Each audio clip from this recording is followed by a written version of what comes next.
Larry Pratt, who is the president of Gun Owners of America, it's a group that thinks the NRA is too liberal. I kid you not. I'm serious. It's an amazingly far right-wing group. Well, this guy is going to talk about immigration reform in an interview here, and he has an interesting theory on what immigration reform would lead to. We have seen polls that show that about 85% of those who are here illegally, were they to vote, would vote Democrat.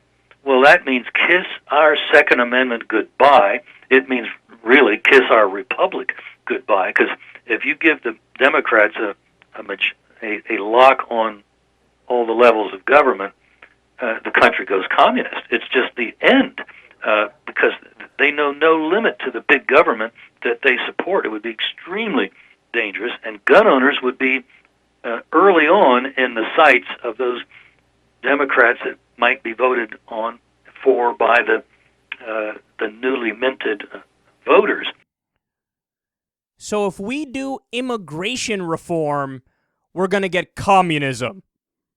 Communism. All right, dude, there's about 32 communists left in the United States of America. Over 310 million people, there's 32 communists. And like 7 of them are part of the same family. And only 4 of them are politically active. And I love how he just resigned himself to the fact, well, the Second Amendment is going to be repealed if we do immigration reform. Oh, is that so?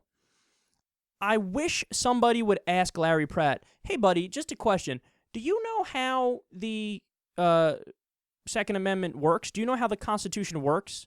Do you understand that we don't vote on the Constitution? Do you not get that? Like, nobody could, just bring something up and it's a simple majority in Congress to change the Constitution. No, you need a constitutional convention, right? Or what is it, 2/3 majority to change the Constitution? It's incredibly hard, and it's incredibly hard for a reason. But he acts like, well, if we do immigration reform, it'll be invasion of the Mexicans and the dark-skinned people, and they'll just take away all our guns. And that leads to the final point. He says, well, 85% of immigrants would vote Democrat. So that's why we don't want to do immigration reform. I love how he's admitting why he doesn't want to do it. They don't agree with me, so fuck them. They shouldn't be allowed in the country.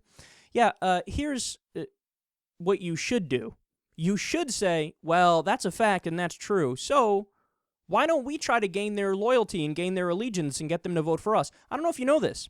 It wasn't that long ago that the Republicans were actually competitive in Latino communities. It wasn't that long ago.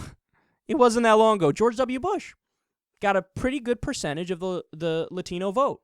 So the idea that they're resigned to it, like, well, we're just going to lose every election ever if we do immigration reform. Well, why don't you try to leapfrog the Democrats and say, we will do immigration reform as Republicans? And then you'll lock down at least 50% of that voting block, because you would be the ones that actually accomplish the immigration reform. But that's the thing. His racism and his xenophobia gets in the way, where he can't bring himself to say, no, let's leapfrog the Democrats and do the right thing and gain the allegiance of this voting bloc. Instead, it's, no, we can't do it because they're going to bring in communism and they're going to take away the Second Amendment. And like they said before, they also have fleas and the Ebola virus and stuff.